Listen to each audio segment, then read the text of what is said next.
Buenas tardes, mi nombre es Inmaculada Concesión López Torralbo y a continuación voy a realizar una explicación sobre la unidad 1 de la asignatura TDAH y trastorno de conducta. En primer lugar, vamos a ver las primeras definiciones del TDAH. Históricamente hablando, pues el desarrollo del concepto de hiperactividad se comenzó a diferenciar a principios del siglo XX, es decir, al cercano a nuestro tiempo.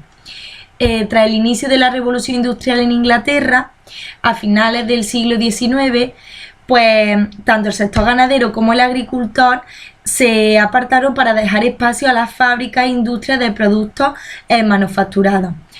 ¿Qué pasó? Pues que empleados invirtieran un gran número de horas elevadas en el mismo puesto de trabajo haciendo labores pues muy mecánicas y muy repetitivas. Además de estos empleados también había personas desocupadas y sin dinero, pero estas personas eran consideradas pues poco inteligentes, errantes, delincuentes, que deambulaban por el campo con falta de atención. Entonces esto supuso un trastorno por déficit de atención con o sin hiperactividad.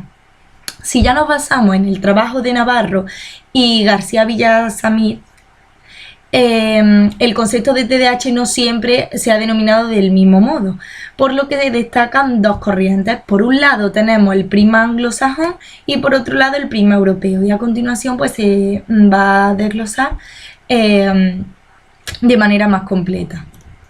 Desde el prisma anglosajón, pues tenemos que los primeros registros escritos encontrados sobre esta temática fueron en el 1798 en un libro titulado Una investigación sobre la naturaleza y el origen de la enajenación mental. Su autor es Alexander Crichton, que es un médico escocés, el cual describió pues las características principales de lo que hoy entendemos como TDAH predominantemente inatento, es decir, un estado inquieto y poca capacidad de atención sostenida. Por otro lado, pues tenemos a Cluston, y que pues lo que describió como hiperexcitabilidad y bien pudiera ser la precesora de la hiperactividad. Esta podría ser debida pues a una excesiva reactividad del cerebro a los estímulos recibidos, por lo que la hipótesis que marcó fue que este trastorno pues podría deberse a alguna difusión del corteza cerebral. En el trabajo de Fernier, pues en el 1876 se documenta que la ablación del lóbulo frontal en los monos pues propiciaba una excesiva inquietud motora y una merma en la concentración. Por otro lado, Blau y Levy pudieron observar que los niños hiperactivos tenían un comportamiento muy similar a los primates, con ablación en el lóbulo frontal. Luego ya unas descripciones más precisas sobre la hiperactividad fueron dadas por Steele y Treadgold. Steele en el 1902 pues describió un síndrome que se caracterizaba por una elevada agresividad y una conducta desafiante. Y por otro lado, en Treadgold en el 1908 pues consideró que estas conductas problemáticas vienen dadas por un daño cerebral producido durante el parto, es decir, en el periodo perinatal. En la obra de Kahn y Cohen se describen a 3 pacientes cuyas condiciones clínicas coincidían, es decir, pues tenían incapacidad para mantenerse estáticos, tenían movimientos voluntarios bruscos y torpes, hipercinesia.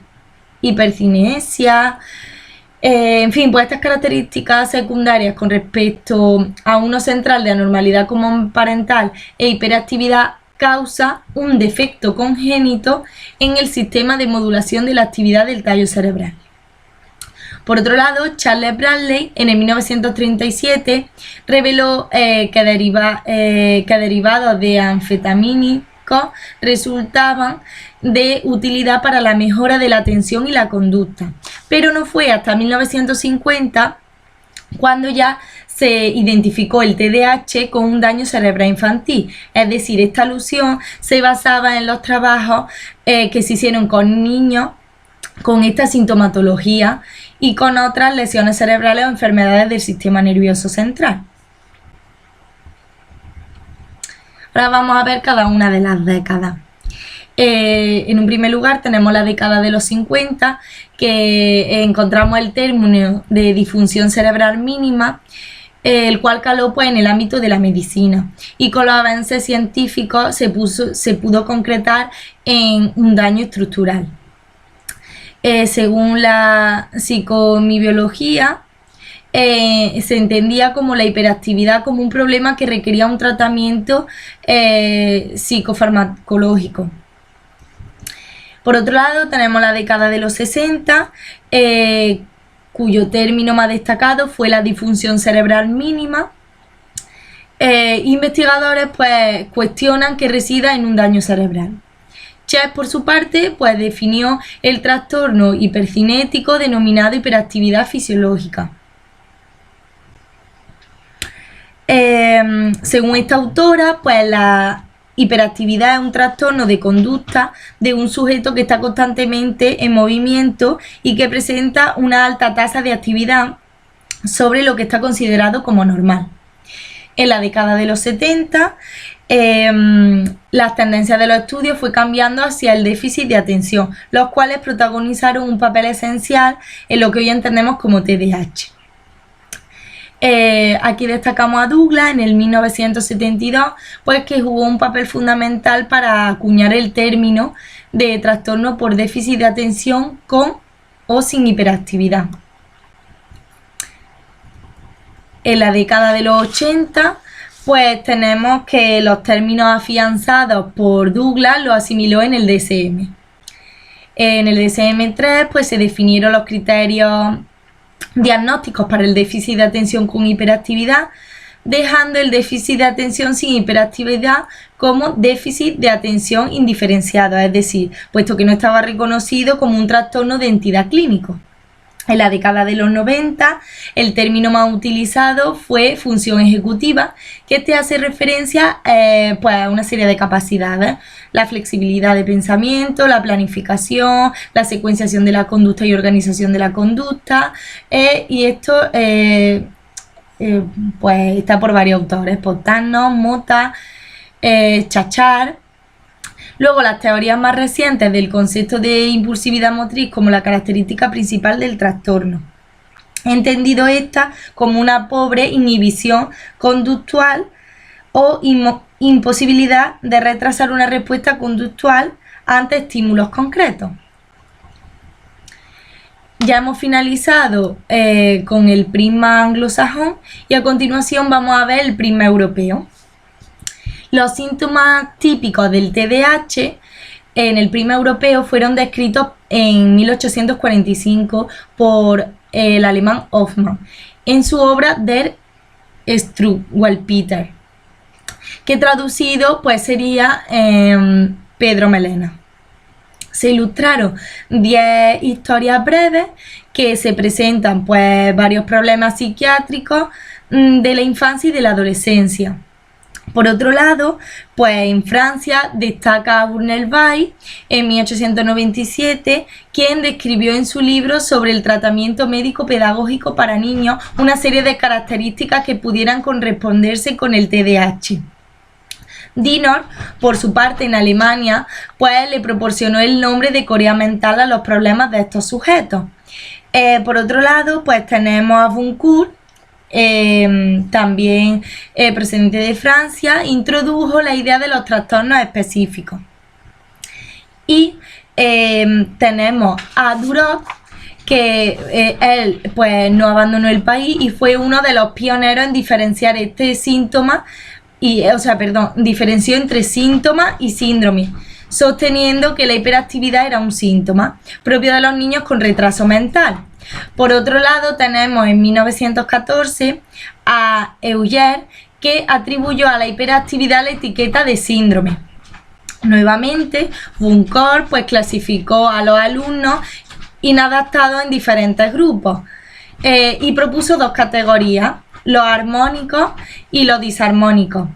En 1930, Gramney y Pognon definió el síndrome como trastorno hipercinético y los caracterizó dentro de la psicosis infantil, y siendo distinguible de otros trastornos como la esquizofrenia o el infantilismo.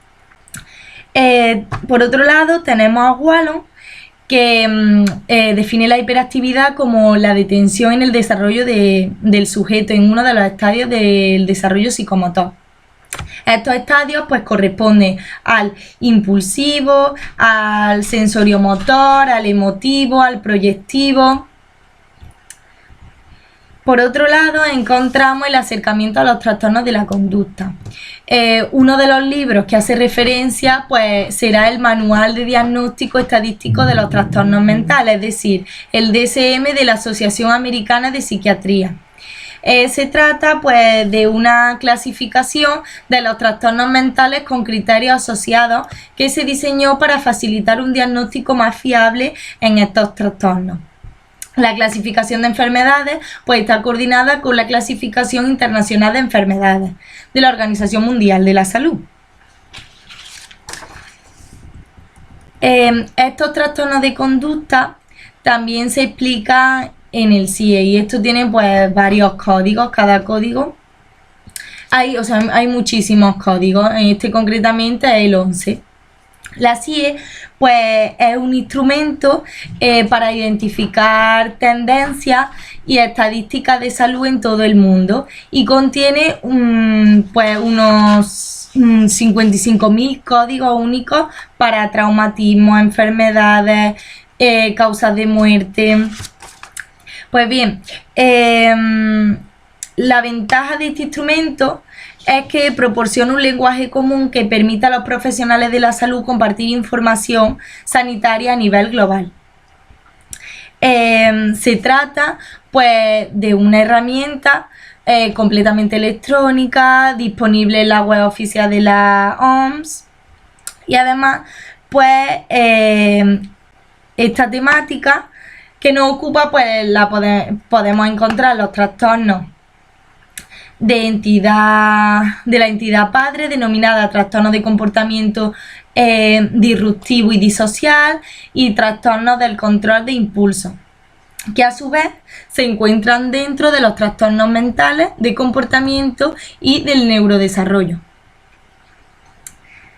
Los trastornos del control de los impulsos involucran pues, una gran variedad de comportamientos específicos que incluye pues, el incendio, el robo, el comportamiento sexual, los arrebatos explosivos. Y bueno, hasta aquí sería la explicación de la unidad 1, pero me gustaría finalizar con una frase que sería: todos somos genios, pero si juzga a un pez por su habilidad para trepar árboles, vivirá pensando toda su vida que es un inútil.